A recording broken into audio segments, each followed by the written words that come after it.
हरि बोल। हरे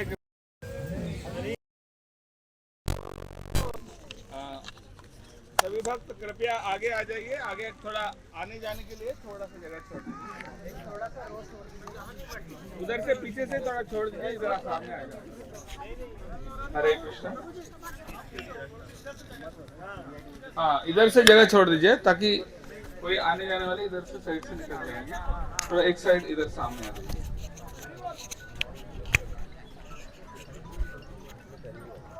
माता जी थोड़ा सा इधर शिफ्ट हो जाइए। हाँ, थोड़ा सा उस तरफ शिफ्ट हो जाइए इधर, ताकि प्रभु जी थोड़ा इधर आ जाएंगे। लीव सम स्पेस फॉर आने जाने वालों के लिए। थोड़ा सा इधर आ जाइए प्रभु जी। हरे कृष्णा। या हाँ, ऐसा पीछे एक रो छोड़ दीजिए फॉर पीपल टू वॉक। प्रभु जी आपको ही कह रहे हैं, इधर आगे आगे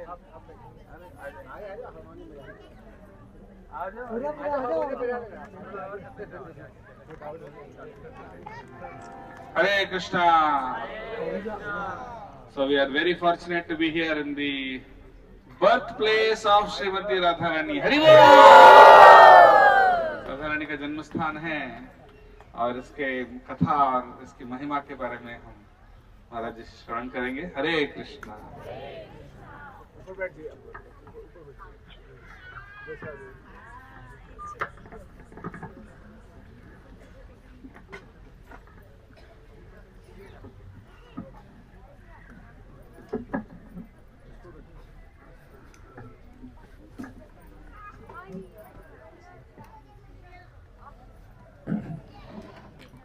हरे कृष्ण। ये श्री राधा रानी जी का जन्म स्थल है। एक्चुअली राधा रानी जी के साथ एसोसिएटेड 3 स्थल हैं। एक तो ये है जो रावल नाम से जाना जाता है, रावल। यहाँ में महाराज ऋषभानु और कीर्ति दसुंदरी माता थी राधा रानी की, और ऋषभानु पिताजी थे। तो यहाँ एक स्थान है, यहाँ जन्म और बाल लीला यहाँ ही हुई राधा रानी की। तो फिर बाद में जब भी सब गोकुलवासी ब्रजवासी यहाँ जो थे, वो क्योंकि डीमंस बहुत सताया करते थे, है ना। आज सुबह हमने सुना पूतना से लेकर फिर शक्तासुर, त्रिनावर्त, आगासुर, बकासुर, क्या क्या सुर सभी तंग कर रहे थे। उन्होंने निर्णय लिया कि यमुना जी के उस पार चले जाए जहाँ में वृंदावन है। यहाँ में भी एक रमन रहती है, वहाँ में भी जहाँ हमारा सेंटर है, मंदिर है इस्कॉन का, वो भी रमन रेती कहलाता है। और तीसरा स्थान है, एक स्थान तो है ये जो है इसको रावल कहते हैं, दूसरा जो है बरसाना।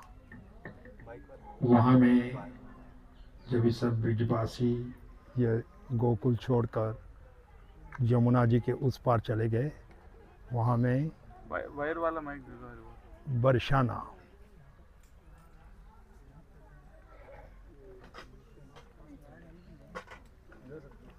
वायर वाला माइक।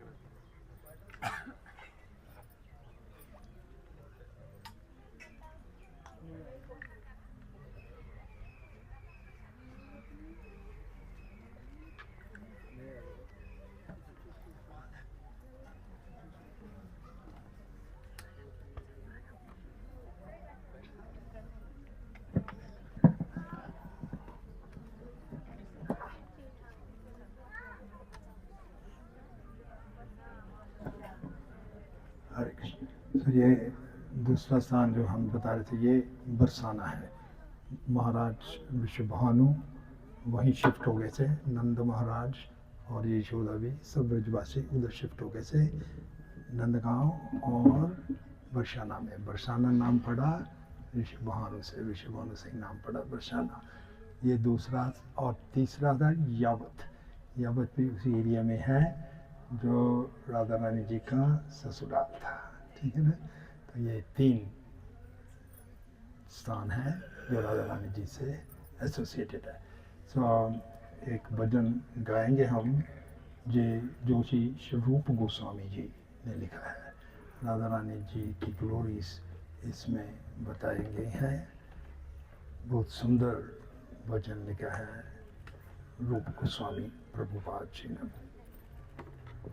राधे जय जय माधव दयिते, राधे जय जय माधव दयिते, राधे जय जय माधव दयिते, राधे जय जय माधव दयिते, गोकुल तरुणी मंडल मोहिते, गोकुल तारुणी मंगल मोहिते, गोकुल तरुणी मंडल मोहिते, गोकुल तारुणी मंगल मोहिते, राधे जय जय माधव दयिते, राधे जय जय माधव दयिते, राधे जय जय माधव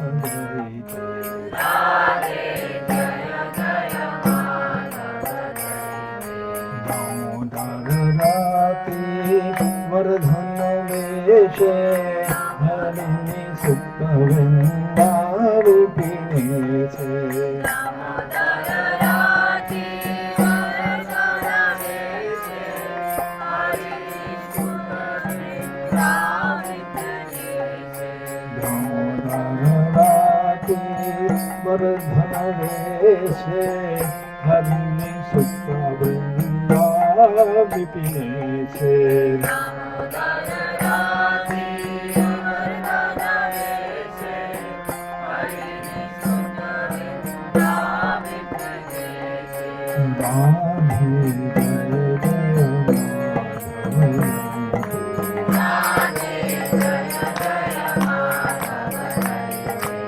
राधे जय जय माधव दयिते, राधे जय जय माधव दयिते, भानुदाते नव शशि लेखे, ललिता सखी गुण रमित विसाखे, भानुदाते नव शशि लेखे, ललिता सखी गुण रमित विसाखे, भानुदाते नव शशि लेखे, ललिता सखी गुण रमित विसाखे, भानुदाते नव शशि लेखे, ललिता सखी गुण रमित विसाखे,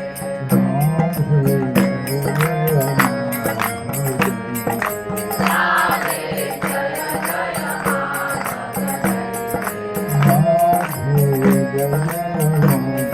दयिते, राधे जय जय माधव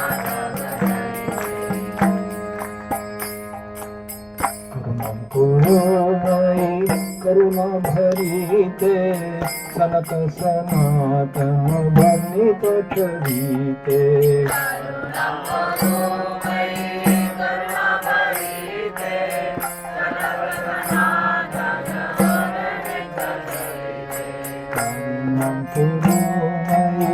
करुणा भरीते, सनत सनातन वर्णित चरिते, करुणा करुणमयि करुणा भरीते, सनत सनातन वर्णित चरिते, राधे जय जय राधे जय जय माधव दयिते, राधे जय जय राधे जय जय माधव दयिते,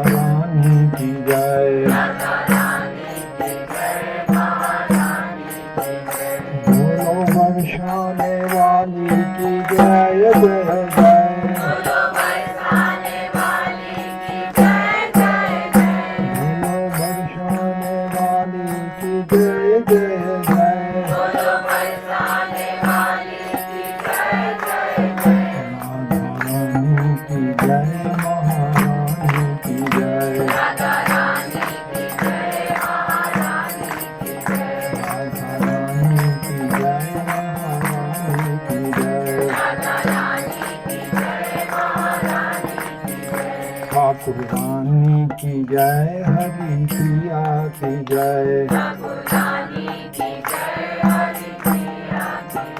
ठाकुर रानी की जय, हरि प्रिया की जय।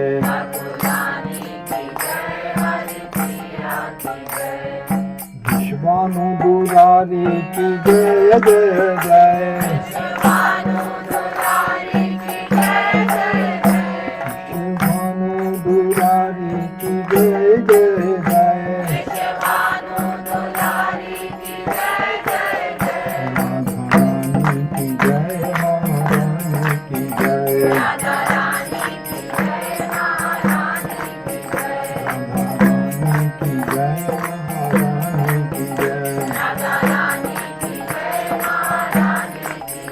गौरंगी की जय है मांगी की जय। गौरंगी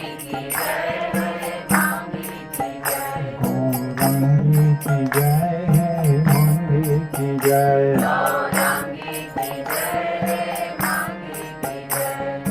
ब्रजराज कुमारी की जय जय जय।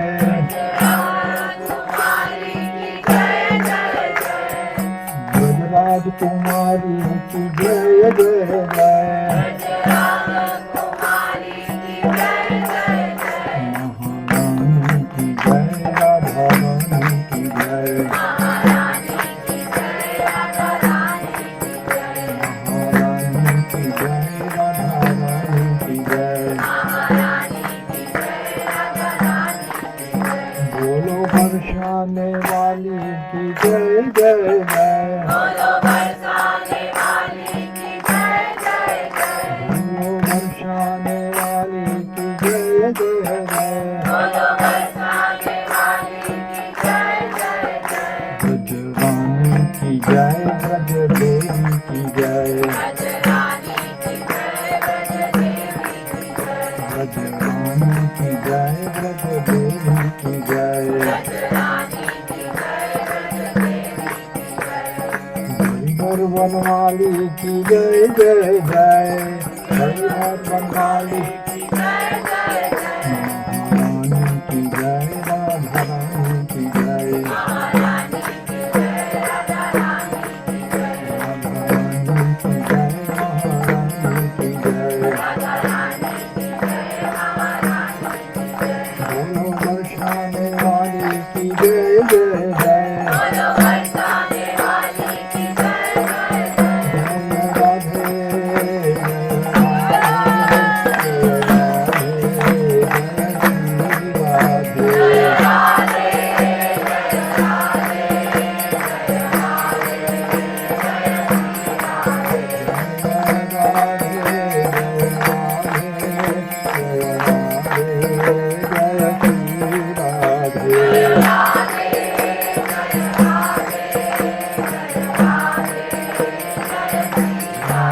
श्री राधा रानी की जय।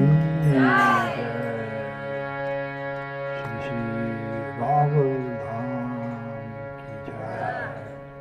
ओम अज्ञानतिमिरन्धस्य ज्ञानाञ्जनशलाकया चक्षुरुन्मीलितं येन तस्मै श्रीगुरवे नमः।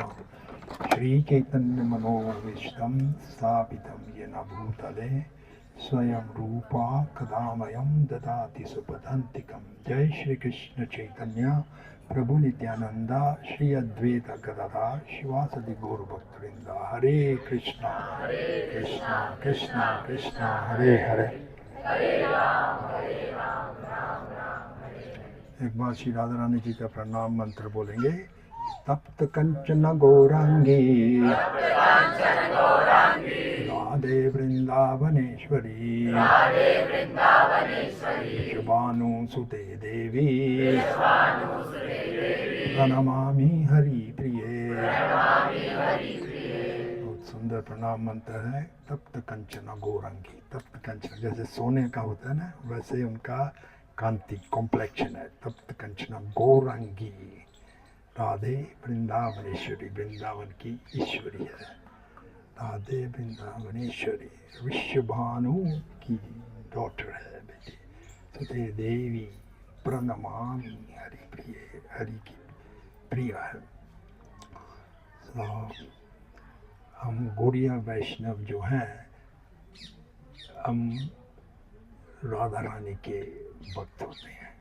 भक्ति सिद्धांत सरस्वती ठाकुर जी श्रील प्रभुपाद जी के जो गुरु महाराज थे हैं, वो कहते थे कि ऐसा नहीं कि हम राधा रानी जी की पूजा करते हैं क्योंकि वो कृष्ण को प्रिय है, बल्कि हम कृष्ण की पूजा इसलिए करते हैं कि वो राधा रानी जी को प्रिय है। तो राधा रानी जी श्री कृष्ण जी से अभिन्न है, अनादिकाल से यह अचिंतनीय है। एक ही रूप दो रूप में डिवाइड हो गया, विलास के लिए, पास टाइम्स के लिए, और किसी में तरह से भी वो कम नहीं है श्री राधा रानी जी। और कृष्ण को हमको अगर अप्रोच करना है तो राधा रानी के माध्यम से ही कर सकते हैं। विचित्र बात यह है कि यद्यपि पूरी श्रीमद् भागवतम जो है वो भक्ति के बारे में ही है, और भक्ति की देवी हैं श्री राधा रानी, लेकिन राधा रानी का नाम एक बार भी नहीं श्रीमद् भागवतम में आता। हमारे आचार्यगण बताते हैं इसका कारण यह है कि शुकदेव गोस्वामी जी राधा रानी जी के अंतरंग भक्त हैं। एक पैरेट तोता, शुक नाम ही इसे शुक के रूप में सेवा करते हैं। और अगर वो राधा रानी जी का नाम लेते ही अचेत पड़ जाते, भावुक हो जाते, और फिर उनको चेतना में लाने के लिए 6 मास लगते हैं। 6 मास का टाइम तो था नहीं, 1 हफ्ता ही था। परीक्षित महाराज को तक्षक जो शाप दिया था, तक्षक 1 हफ्ते में काटे। तो इसलिए वो बहुत अवॉइड कर रहे थे नाम लेना, पर आखिर नाम ले ही इनडायरेक्टली अनाराधिता जो ये 10वें स्कंद में आती है। गोपियाँ कह रही हैं कि इस गोपी यानी कि राधा रानी ने सबसे ज़्यादा भक्ति की होगी, इसलिए कृष्ण उसको रसलीला स्थित लेकर गए हैं। ये इनडायरेक्टली उन्होंने बोला है। तो राधा रानी जी सभी डिवोटीज को कृष्णा कॉन्शियस में अग्रसर करती हैं। जैसे कोई बहुत बड़ा व्यक्ति हो, उनको मिलने जाना हो, प्राइम मिनिस्टर या प्रेसिडेंट हो, अगर कोई उसका परिचित हो प्रेसिडेंट का या प्राइम मिनिस्टर का, तो सीधा आप पहुंच जाएंगे, नहीं तो आपको मिलना बहुत मुश्किल होगा। तो राधा रानी ऐसी दयालु हैं, कोई तुच्छ भक्त भी उनके पास आए वो इमीडिएटली रिकमेंडेशन दे दीजिए, ये बहुत अच्छा भक्त है, ले लो इसको, और कृष्ण उसको स्वीकार करते हैं। और राधा रानी बहुत हम्बल पोजीशन में रहती हैं, और उनकी 25 क्वालिटीज़ बताई गई हैं, 25 क्वालिटीज। सबसे फर्स्ट क्वालिटी है मधुरता, बहुत मधुर हैं, हर एक चीज़ में मधुर हैं। बहुत कुछ श्री राधा रानी क्या कहना, बहुत एलिवेटेड पोजीशन है उनकी, पर फिर भी प्रभुपाद जी ने टीचिंग्स दी है, हमारे आचार्यगणों ने टीचिंग्स दी है। भक्ति सिद्धांत सरस्वती ठाकुर जी ने कहा हम सब गौड़ीय वैष्णव जो हैं हम राधा रानी के भक्त हैं, we are devotees of Radha Rani. और उनकी कृपा से ही श्री कृष्ण की भक्ति में हम अग्रसर हो सकते हैं, हो जाते हैं। और राधा रानी की पोजीशन इतनी एग्जॉल्टेड, इतनी ऊंची भी है, लेकिन बावजूद इसके राधा रानी बहुत अपने आप को समझती हैं कि मुझको और भक्ति होनी चाहिए, और इसी की याचिका हमेशा करती रहती हैं। चैतन्य चरितामृत में बताया गया है कि राधा रानी जी ने अपने मुख अरविंद से, मैंने आज सुबह वहाँ में भी स्टोरी सुनाई थी, बहुत सुंदर स्टोरी चैतन्य चरितामृत में राधा रानी के मुख अरविंद से ये स्टोरी आई है। राधा रानी जी हालांकि सबसे टॉप मोस्ट भक्त शिरोमणि, उनकी भक्ति कोई मैच नहीं कर सकता। कई बार कृष्ण जी भी कहते हैं, उनके चरणों में आते कि राधा मुझे अपनी शरण दो, ऐसी एलिवेटेड पोजीशन है। तो राधा रानी जी ये मुखारविंद से स्टोरी सुनाते हैं कि एक गांव में एक दंपत रहते थे, हस्बैंड एंड वाइफ, ब्राह्मण थे, तो काफ़ी वृद्ध थे दोनों। वो जो पति था उसको कुष्ठ रोग हो गया था, लेप्रोसी। बावजूद उसके वहाँ में एक प्रोस्टिट्यूट रहती थी, वैश्या। तो इतना एजेड होने के बावजूद भी और कुष्ठ रोग से ग्रस्त था, पूर्व कर्मों का फल से लेप्रोसी होता उसको, पर उसको वो प्रोस्टिट्यूट से बहुत आसक्ति हो गई, अट्रैक्शन हो गया। और ये बात का एहसास उसकी पत्नी ने हो गया कि ये बहुत अट्रैक्टेड है प्रोस्टिट्यूट से। सो वो गई उस प्रोस्टिट्यूट के पास और बहुत दिनों तक उसकी सेवा करने लगी। उसके बर्तन मांज देती, बिस्तरा का रूम पूरा सफाई कर देती, उसकी मसाज करती, मालिश कर देती, सब कुछ साफ सुथरा उसके घर में रखती। तो एक दिन वो वैश्या पूछने लगी, देवी तुम इतने दिनों से मेरी सेवा कर रही है पर आपने कुछ भी नहीं लिया, मेरी इच्छा है कुछ वेतन दे लो, जो भी वेतन चाहिए आपको। बोली नहीं मुझे कोई वेतन नहीं चाहिए, लेकिन मेरी एक इच्छा है, मेरा पति आपसे बहुत मोहित हो गया है, एक बार उसको भोगने दो, बस और कुछ नहीं मुझे चाहिए। उसने इनकार कर दिया, नहीं आपके पति को तो कुष्ठ रोग है, ये बात फैल गई तो मेरे पास फिर कोई नहीं आएगा। फिर भी वो ब्राह्मणी ने वो वैश्य की सेवा नहीं छोड़ी, करती रही वैश्य की सेवा।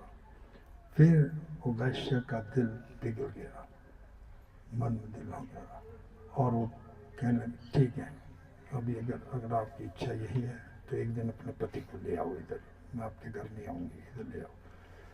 तो एक रात को वो ब्राह्मणी अपने पति को, जो इतना वृद्ध था, चल भी नहीं पा रहा था, कुष्ठ रोग था, पर वासनाएं इतनी प्रबल होती हैं हमारे, ये काम इच्छा नहीं त्याग करना, तो लेकर जा रही थी अपने कंधों पर, वो चल भी नहीं पा रहा था, प्रोस्टिट्यूट के पास लेकर जा रही थी। रात का समय था, अंधेरी रात थी, और रास्ते में एक ऋषि बैठे थे, तपस्या कर रहे थे, और अचानक से ब्राह्मण का जो पग था, चरण स्पर्श कर दिया। और ऋषि का नाम था मार्कंडे ऋषि, बहुत वन ऑफ द 7 ऋषि, सप्त ऋषि। तो जैसे टच कर दिया तो उन्होंने, किसका साहस है जो मुझे अपने चरणों से स्पर्श करे, मैं शाप लेता हूँ कि सूर्य उदय होते ही उसकी मृत्यु हो जाएगी। और वो बहुत संकट में आ गई। मैं अपने पति को सुख दिलाना चाहती थी, भौतिक सुख, और सूर्य उदय होने तो मेरे पति ही नहीं रहेंगे, अभी मैं क्या करूँ।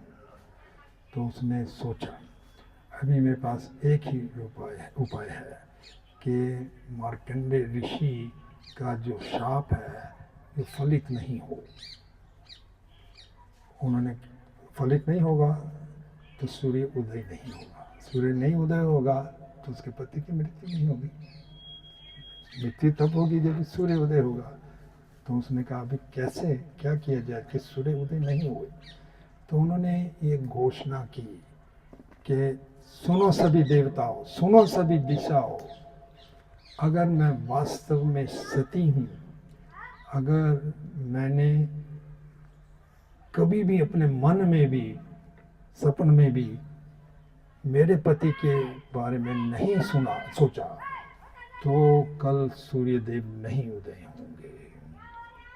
तभी क्या सूर्यदेव साक्षी हैं, हम सब कई और साक्षी भी हैं, देवतागण परमात्मा सभी हमारे साक्षी हैं। सूर्यदेव उनकी सतीपन का मान रखते हुए अगले दिन उदय नहीं हुए। बहुत ये अभी पूरे ब्रह्मांड के लिए ऑकवर्ड पोजीशन बन गई, क्योंकि सूर्योदय नहीं उदय होगा तो पूरे ब्रह्मांड की स्थिति जो है बिगड़ जाएगी और नाश निश्चित है। सो ऐसे में देवतागण विष्णु ब्रह्मा जी और शिव जी के पास गए और उनको जाकर ये सब गाथा सुनाई। बहुत स्थिति गंभीर है, तुरंत आना पड़ेगा, सूर्य उदय नहीं हो रहे हैं, उनका मान सम्मान करते हैं देवी का। ऐसी स्थिति रही तो पूरा ब्रह्मांड का नाश हो जाएगा, आपको शीघ्र अतिशीघ्र आना पड़ेगा। तो तीनों देवता ब्रह्मा विष्णु और महेश आए और उस देवी को बहुत समझाने लगे, देवी जो आपने ये घोषणा की है उसके कारण सूर्य उदय नहीं हो रहा, वो आपकी सत्यपन का सम्मान कर रहा है। ऐसे में ये ब्रह्मांड का नाश होना निश्चित है, कुछ समय ही बाकी है अभी, आप घोषणा वापस ले लो। उसने इनकार कर दिया, ब्रह्मांड का नाश हो जाए मुझे कोई मतलब नहीं है, लेकिन मैं अपने पति को मरते हुए नहीं देख पाऊंगी। तो भगवान विष्णु ने कहा ठीक है, तो फिर ऐसा करेंगे, आप घोषणा नहीं वापस लेंगे,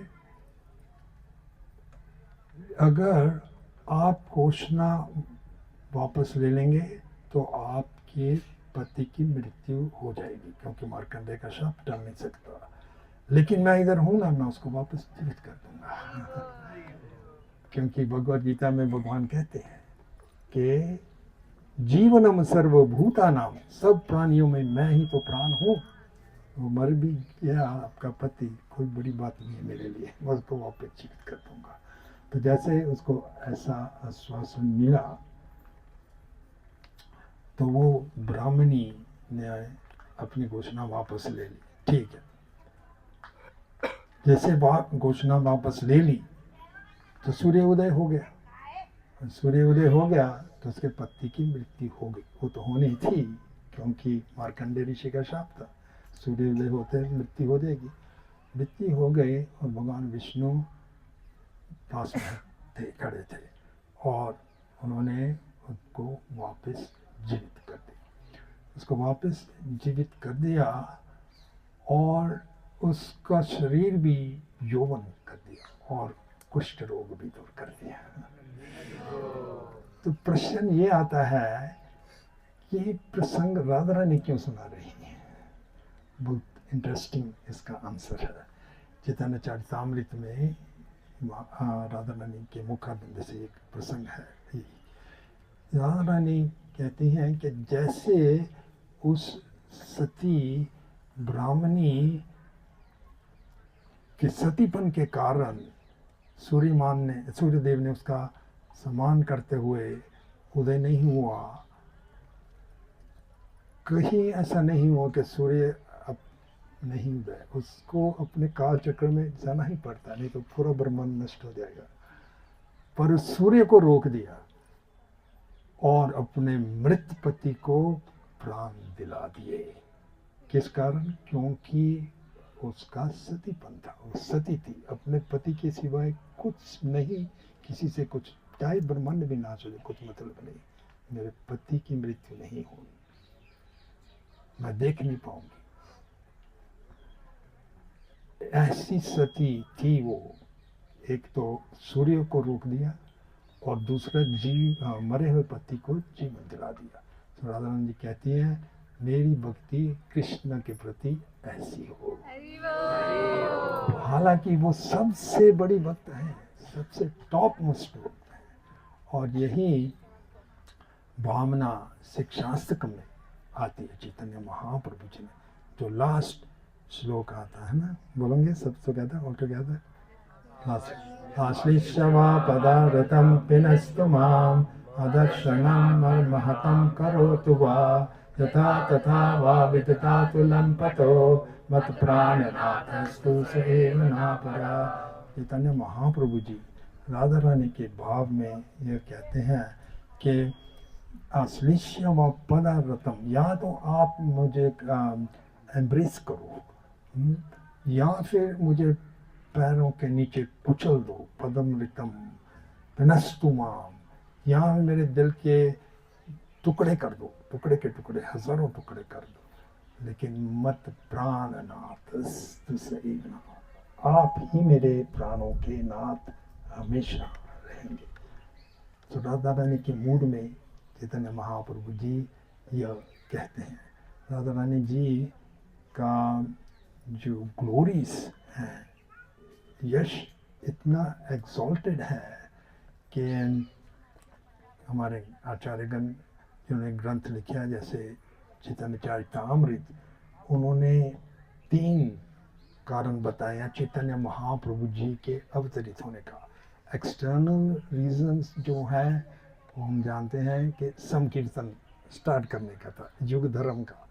जिस द्वापर युग में श्री कृष्ण जी आते हैं, उसके नेक्स्ट कल युग में चैतन्य महाप्रभु जी आते हैं युग धर्म सिखाने का। और दूसरा रीज़न, एक्सटर्नल रीज़न था, अद्वैताचार्य ने इतनी जोर से पुकारा इस ब्रह्मांड का भी लेयर्स पार करके, हम गाते हैं इधर से भी नहीं सुनता इतनी जोर से गाया कि ये ब्रह्मांड के लेयर्स, उनके कृष्ण सोए हुए थे, उनको उठा दिया मेरा अद्वैताचार्य पुकार रहा है, मुझे भी जाना ही पड़ेगा उनकी इच्छा पूरी करके। ये एक्सटर्नल रीजंस है। इंटरनल रीजंस बताए गए हैं कि राधा रानी की महिमा समझने के लिए, राधा रानी प्रणया महिमा, उनकी जो ग्लोरीज है, उनका जो प्रेम है कृष्ण के प्रति, वो समझने के लिए राधा रानी का प्रेम कैसा है, ये फर्स्ट कारण। सेकंड कारण, कृष्ण मेरे में क्या गुण है या मेरे में क्या मधुरता है जिससे राधा रानी आकर्षित, जो वो मेरी पूजा, मेरी सेवा में लगता है, ये मुझे कौन से गुण है, इसके लिए मुझे राधा रानी का ही भाव लेना पड़ेगा। और तीसरा रीज़न था कि राधा रानी को ये जो ब्लिस, हैप्पीनेस आती है, वो मैं कैसे उसका स्वादन करूँगा। तो ये 3 इंटरनल रीजंस हैं। ये इंटरनल रीजन से चैतन्य महाप्रभु जी अपीयर हुए। सो चैतन्य महाप्रभु जी राधा कृष्णा के कॉम्बिनेशन है। श्री कृष्ण चैतन्य राधा कृष्णा में, बोलो फिर से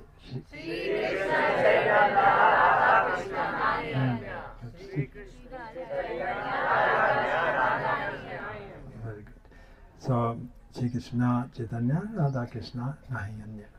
और राधा शब्द जो है, उनका नाम जो आता है पद्म पुराण में बताया गया, इसका अर्थ क्या है। रा धा, 2 सिलेबल्स में डिवोट कर सकते हैं, रा और धा। रा का मतलब है, वो इंडिकेट करता है कि रसलीला, जैसे ही जन्म हुआ, जब श्री कृष्ण ने अपने आप को विलास के लिए 2 भाग में लेफ्ट हैंड से राधा रानी जी प्रकट हुई, तो रस लीला की। और धा का मतलब है रनिंग टूवर्ड्स द रस लीला, रनिंग टूवर्ड्स कृष्ण। ये राधा का अर्थ होता है। सो एक्चुअल जन्म ऑफ राधा रानी, क्योंकि भक्त हमेशा राधा रानी जी की ही शरण लेते हैं। आज श्लोकों में यही पढ़ रहे थे इंग्लिश की क्लास में कि सब भक्त जो हैं राधा रानी की शरण लेते हैं, गोपियों की शरण लेते हैं। उनकी कृपा के बगैर हमारा एडवांसमेंट नहीं होता। और ज़्यादा तक जैसे हमने कहा है, we are all worshippers of Radha Rani. गोपियों की शरण लेनी हमारे लिए आवश्यक है। और जैसे राधा रानी जी श्री कृष्ण जी को बहुत प्रिय हैं, उनका कुंड भी बहुत प्रिय है। कल शायद अगर हम जाएंगे उस साइड में तो राधा कुंड में राधा कुंड की कहानी कथा हम सुनाएंगे। और रही राधा रानी का संपोषण, ये राधा रानी का जन्म इसी स्थल में कैसे हुआ, इसमें अलग अलग कल्पों में, कल्प क्या होता है, ब्रह्मा जी का जो एक दिन होता है 12 घंटे,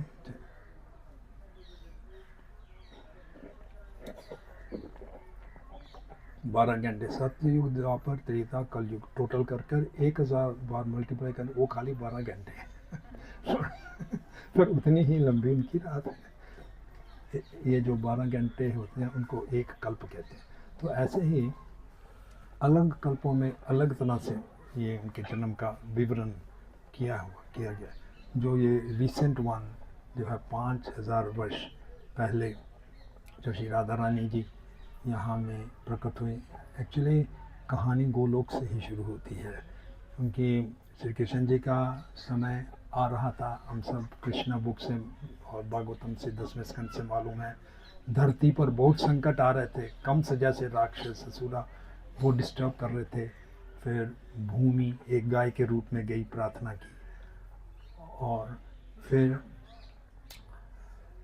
गोलोक में कृष्ण जी ने ये डिसीजन लिया कि हमको भी आना होगा, द्वापर युग का अंत हो रहा है, मुझे आना होगा। राधा रानी जी से रिक्वेस्ट किया, आप भी चलें मेरे साथ। तो राधा रानी ने वहाँ कहाँ करूँगी जाकर, ना तो गोवर्धन है ना तो जमुना है, मुझे इधर ही ठीक है। तो कृष्ण ने क्या, कोई बात नहीं राधे, मैं गोवर्धन भी ले जाऊँगा, यहाँ ले आऊँगा, यमुना जी भी यहाँ ले आऊँगा, आपको चिंता करने की कोई जरूरत नहीं। फिर राधा रानी की इच्छा पूरी करने के लिए ये जो गोवर्धन है ये साक्षात गोलोक से ही प्रकट हुए हैं और गोलोक का ही पाठ है, अभिन्न नहीं है। तो राधा रानी जी ने कहा ठीक है मैं आऊँगी, पर जो पहला व्यक्ति, जिस पहले व्यक्ति को मैं देखूंगी वो आप ही होंगे। कृष्ण जी मान गए, ठीक है। तो फिर यहाँ में ही जैसे मैंने कहा अलग अलग कल्पों में अलग अलग स्टोरीज आती हैं। जो ज़्यादा प्रचलन में रिसेंट टाइम्स में यह है कि कामवन भी शायद गए होंगे या जाएंगे कामवन, उसमें सूर्यदेव विवस्वान जो प्रेजेंट गॉड हैं विवस्वान, उन्होंने बहुत तपस्या की। उन्होंने तपस्या की महादेव को प्रसन्न करने के लिए। महादेव बहुत प्रसन्न हो गए। उन्होंने कहा क्या वरदान चाहिए। तो सूर्यदेव कहने लगे मेरी इच्छा है कि राधा रानी मेरे परिवार में जन्म ले। क्योंकि इतनी कठिन तपस्या की थी, महादेव जी मान गए, उन्होंने एक्सेप्ट कर लिया। वहाँ में महादेव जी का मंदिर है कामवन में, कामवन में महादेव जी, कामवन महावन। तो इसलिए सूर्यदेव और उनकी पत्नी वृषभानु और कीर्तिदा सुंदरी ये बन गया है। और उन्होंने एज वृषभानु और कीर्तिदा सुंदरी भी बहुत कठिन तपस्या की। उनकी इच्छा थी कि राधा रानी उनके घर आए, और कोई संतान नहीं थी उनके।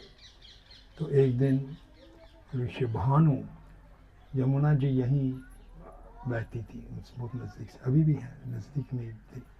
स्नान करने गए मध्याह्न में, तो एक 1000 पेटल्स वाला लोटस फ्लावर, कमल का फूल आया, और जैसे स्नान करते थे वो टच किया उनको, तो उन्होंने देखा इतना सुंदर पेटल, 1000 पेटल्स, और उसके अंदर बहुत छोटी सी सुंदर गुड़िया थी। वो तो तरस रहे थे कि मेरे घर में कोई संतान हो, तो गुड़िया को उठाकर वो लेकर गए और अपनी पत्नी कीर्तिदा सुंदरी को तो बताया। दोनों अति प्रसन्न हो गए, हमारे प्रोविडेंस ने सुन ली, हमारे घर संतान आ गई। लेकिन एक बात को उनको दुख हुआ कि वो गुड़िया जो थी, बेटी जो थी, वह ब्लाइंड, नेत्रहीन थी, नेत्रहीन थी। इस बात से बहुत दुखी हो गए। भी पाला पोसा, कुछ दिनों के बाद नारद मुनि जी सबके समाचार लेते रहते हैं, पूरा अप टू डेट रहते हैं। उनको मालूम पड़ गया कि राधा रानी जी आ गई हैं यहाँ में, तो उनको दर्शन करने के लिए आए, और नारद मुनि जी को भी ये समाचार बताया गया, सब कुछ ठीक है, लेकिन ये नेत्रहीन है। सब कुछ, सब प्रॉब्लम सॉल्व कर देते हैं नारद मुनि जी, कोई प्रॉब्लम नहीं, आप बहुत बड़ा फेस्टिवल रखो यहाँ में। और उन्होंने, जैसे हमने स्टोरी सुनी है कि इतनी बड़ी लिस्ट दे दी कि ये सब चीज़ें निकल रही हैं फेस्टिवल में, तो उसके पर्पस भी था, क्यों इतनी लंबी लिस्ट दी। इतनी लंबी लिस्ट दी क्योंकि उस चीज़ ढूंढने में मुश्किल हो, इसलिए नारद मुनि राधा रानी जी के पास ज़्यादा टाइम स्पेंड करें। उन्होंने खूब टाइम स्पेंड कर लिया राधा रानी जी के साथ, उनके दर्शन करते रहे। और बाकी के जो ऋषि भानु, कीर्तिदा सुंदरी, वो फेस्टिवल की तैयारियां करने लग गई हैं, और फेस्टिवल में सब गोकुल वासियों को बुलाया, और सबसे पहले तो उन्होंने यशोदा और नंद महाराज को बुलाया, और नन्हे से कान्हा को भी बुलाया, बलराम को भी बुलाया, सबको बुलाया, सब आए। जैसे बुक में लिखा है कि प्री प्लानिंग थी नारद मुनि जी की, कि बहुत टाइम लगे, मैं राधा रानी के साल में ज़्यादा टाइम लगा। तो आखिर जब फेस्टिवल हुआ तो सभी गुड़िया की न्यूज़ शेयर कर रहे थे सभी, तो एक तौर से तो बहुत सुख था कि विश्व भानु कि कोई संतान नहीं थी, एक संतान आ गई, पर साथ ही साथ दुख भी बहुत था कि वो नेत्रहीन है। तो यशोदा और कीर्तिदा सुंदरी वो आपस में बातें करने लगी, लेडीज़ का नीचे ये ड्यूटी होती है जो भी तो एक दूसरे से बातें कर रही थी। इतने में नन्हा सा कान्हा गया जहाँ राधा रानी एक झूलन में सोई हुई थी। तो उधर कैसे भी चला गया, और जाते ही झूलन में जो थी राधा रानी, उनको स्पर्श किया। जैसे ही स्पर्श किया से आंखें खुल गई। श्री राधा रानी की जय, कृष्ण कन्हैया लाल की जय। तो सबने देखा ये क्या चमत्कार हो गया, इसकी आंखें तो खुल गई हैं। सभी ने रियल उत्सव तब मना, वैसे उन्होंने मनाना था उत्सव, पर ये रियल उत्सव था, वो नारद मुनि जी को मालूम था। और फिर इस तरह से सभी बहुत प्रसन्न हुए। राधा रानी जी सब ऊपर कृपा करते हैं, और हम उनके आश्रय लेते हैं। एक लास्ट पास्ट टाइम सुनाऊंगा, फिर शायद मंदिर खुलने का समय हो रहा है।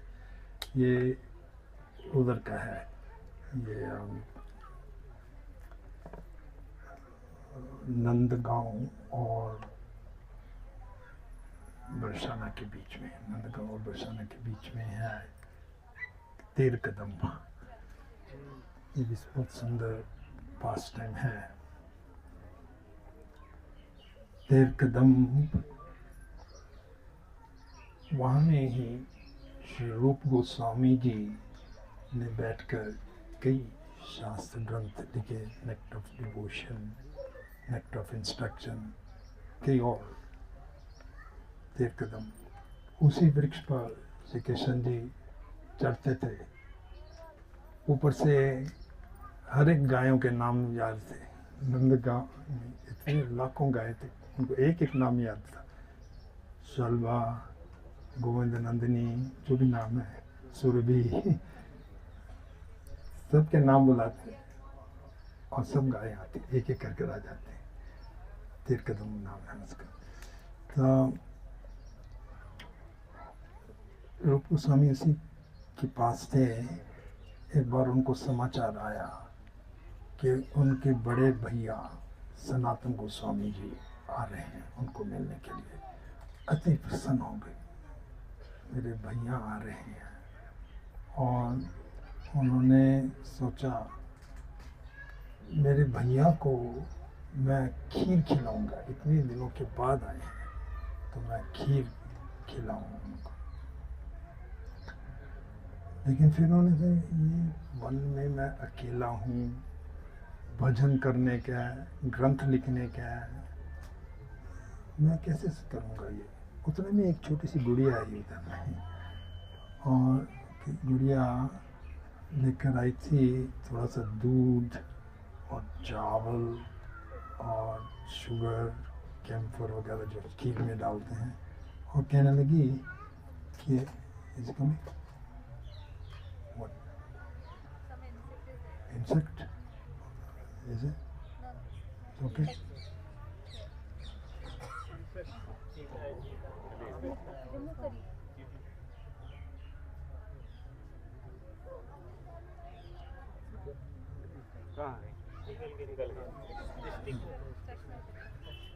Sorry? कल आप मधु की कहानी सुनाऊंगा उधर में बरसाना में। ठीक है, ये कहाँ था तब पहुँचे थे? हाँ, खीर। Thank you. खीर खीर खीर आज खाई थी खीर, इसलिए मुझे याद है। खीर कैसे बनाऊंगी मैं? तो गुड़िया आ गई, उन्होंने बोला खीर बना के अपनी डीटीज को आप ऑफर कर दो। तो रूप गोस्वामी जी कहने लगे, देखो बेटी, मैं एक वैरागी हूँ, भजन में लगता हूँ, मुझे ग्रंथ लिखने हैं, मुझे समय नहीं है, तुम बना दो ना। तो बोलते ठीक है मैं बना देती हूँ गोसाई जी। तो वो खीर बनाने लगी और बना भी दी थोड़े समय में बना के, और बोलते अभी मैं जा रही हूँ, आप भोग लगा देना ठाकुर जी को और ले लेना ये खीर। तो रूप गोस्वामी जी ने वो खीर ली और ठाकुर जी को ऑफर कर दी, निवेदन चढ़ा दिया, और निवेदन चढ़ा दिया जो प्रसाद बन गया। तो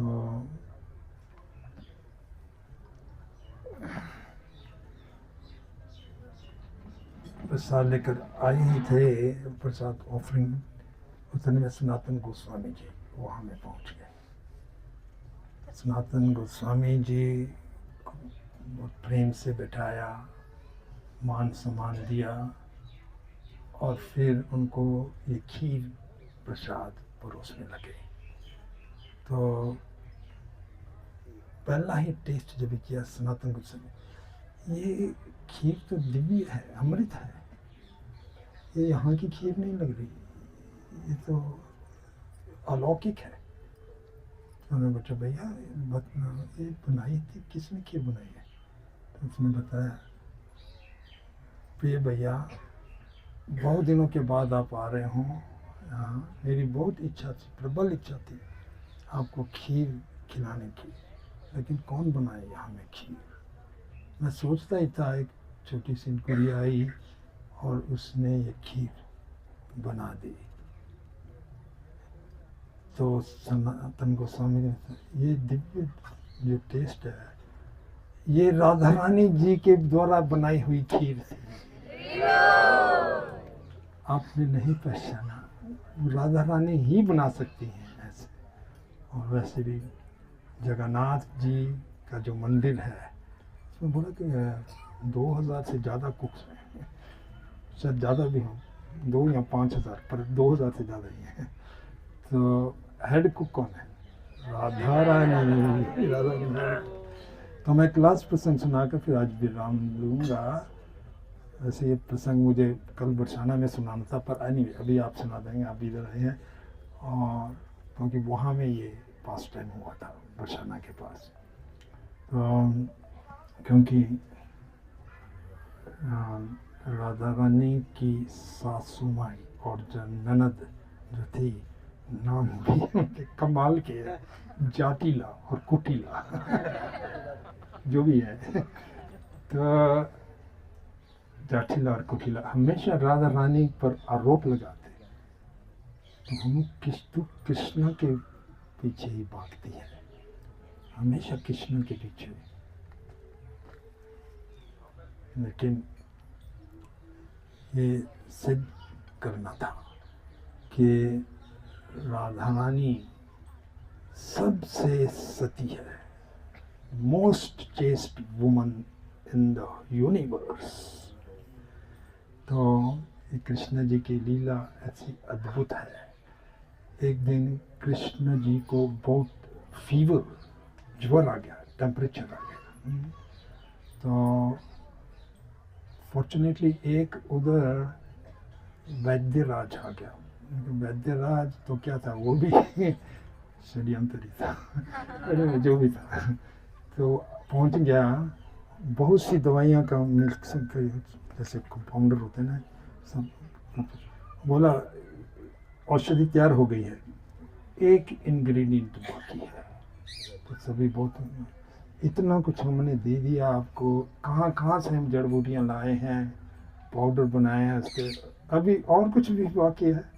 हाँ, सबसे इम्पोर्टेंट इंग्रेडिएंट बाकी है, उसके बगैर ये औषधि काम नहीं करेगी। तो वो भी बताओ, वो भी ला देंगे हमारे को। वो है, उसको पान कहते, पानम I don't know the exact word, पानम है। तो वो जब तक नहीं होगा उसको इसमें डालना पड़ेगा और रगड़ना पड़ेगा, फिर ये औषधि काम करेगी, नहीं तो नहीं काम करेगी। तो उन्होंने सबने बोला चलो वो भी ला देंगे। कहाँ से लानी, कैसे लानी, उसने रेसिपी बताई। वो जो पानम है वो एक मट्टी के बने हुए मटके में लेकर आना है, जिसमें 1000 छेद हों, और वो लाना है एक औरत को, और जो औरत लाएगी उसको सती माना जाएगा, और बगैर किसी ये लाना है यमुना जी से लेकर नंदगांव तक लेकर आना, क्योंकि नंदगांव में थे। सभी लेडीज को उन्होंने पूछ लिया, जाटिला कुटिला कर, तुम अपने हमको बहुत सती मानती है ना, ले आओ ये। सभी को पूछा, कोई भी लेडी आए, यमुना जी से जल भरकर नंदगांव तक उस पात्र में लेकर आना जिसमें 1000 होल्स हैं। कोई भी नहीं करे, कोई अटेम्प्ट नहीं करने के लिए तैयार। फिर लास्ट में सभी को तो ट्राई कर लिया, अभी कौन बाकी है? तो सबने कहा राधा रानी बाकी है, अभी उन्होंने नहीं किया, राधा रानी को भेजा जाए। तो राधा रानी जी गई यमुना जी के, और वो मटके को भर दिया, और मटके में उनकी ऐसी शक्ति, राधा रानी की, पूरा यमुना जी से लेकर नंदगांव तक एक ड्रॉप पानी नहीं गिरा। तो सबको मानना पड़ा कि राधा रानी सबसे चेष्ट है। और ये जो सब लोग आरोप लगा रहे हैं उसके ऊपर, कृष्ण के पीछे भागती रहती है, ये ठीक नहीं है। कृष्ण के पीछे भागती है, पर वो ट्रांसेंडेंटल लव है, वो लस्ट नहीं है, वो ट्रांसेंडेंटल लव है। दो चीज़ें, एक काम होता है, एक प्रीति होती है। प्रीति लव फॉर कृष्ण, काम लव फॉर द सेंसेस। ठीक है, तो अभी थिंक मुझे लगता है मंदिर खुलने वाला है, तो हम जाएंगे वहाँ में। हरे कृष्ण। डीटीज के भी बहुत सुंदर नाम है। 20 मिनट्स मोर। बहुत सुंदर नाम है। यहाँ के डीटीज में भी नाम है, और जो बरसाना में डीटीज है उनके भी वही नाम है। नाम है लाडली लाला। बोलो लाडली लाला। लाडली है राधा रानी और लाला है कृष्ण। लाडली लाला।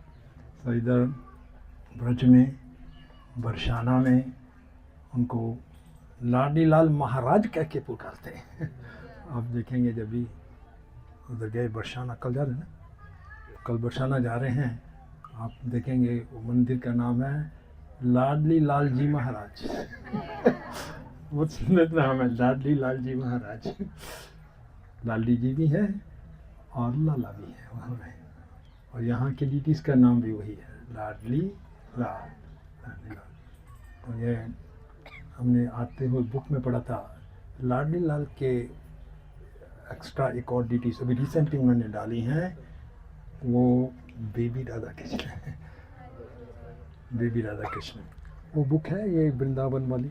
इसमें हाँ ये बात, इसमें बहुत सुंदर एक फ़ोटो जो मुझे सबसे अच्छी लगी, श्री प्रभुपाद जी ब्रह्मांड घाट में नहा रहे हैं, स्नान कर रहे हैं वो। फिर ये एक स्टोरी उसकी भी है, रमन रही थी रास्ते में आकर, रमन रही थी, हम रुके नहीं क्योंकि मंदिर बंद था। वहाँ की जो धूल है बहुत नरम, एकदम फाइन नरम है। एक सन्यासी आए थे, वो बोलते लेडीज़ को कॉस्मेटिक्स नहीं यूज़ करना चाहिए, वो धरती यूज़ करनी चाहिए। फिर वो जर्मन जैसी बन गई। हनुमान प्रेषक स्वामी जी ने ये बोला, ये प्रभुपाद जी का फोटो।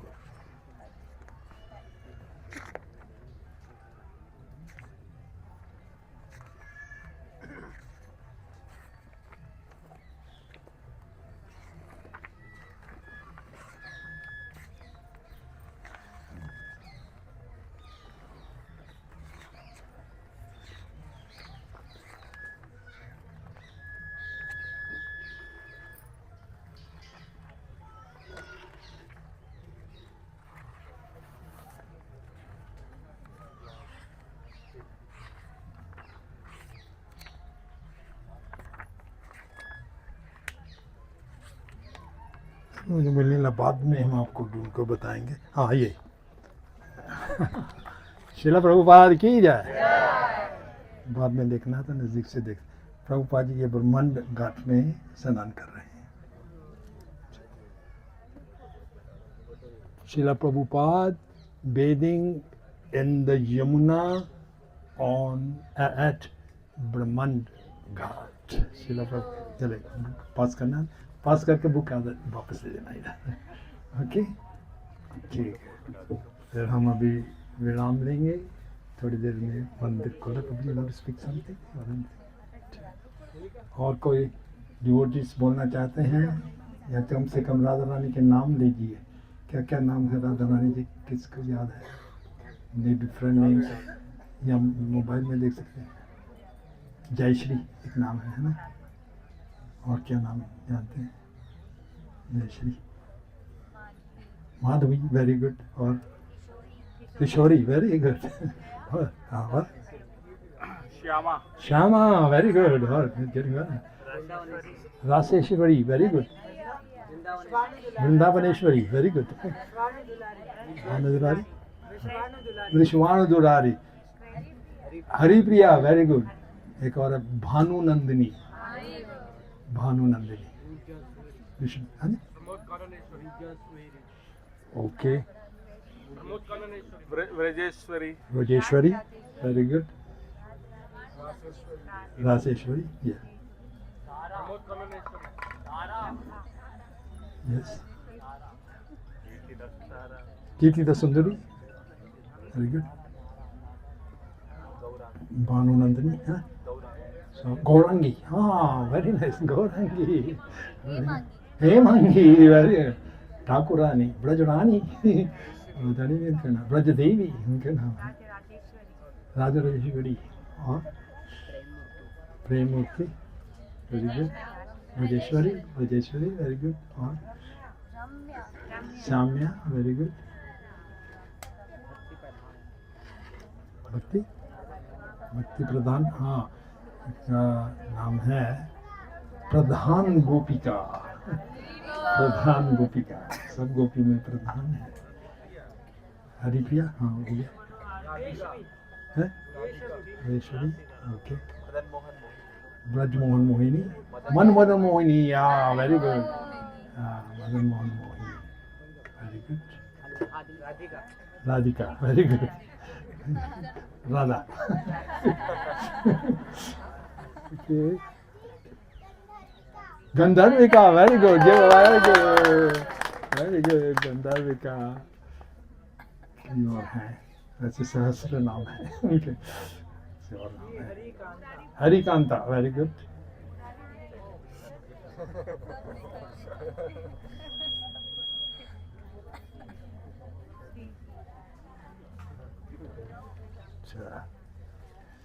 सो कीर्तन करेंगे और कीर्तन करके उधर जाएंगे इट्स टाइम टू गो दे क्या इधर और बोलना है स्टिल 20 मिनट्स 17 मिनट्स अच्छा 4 बजे खुलेगा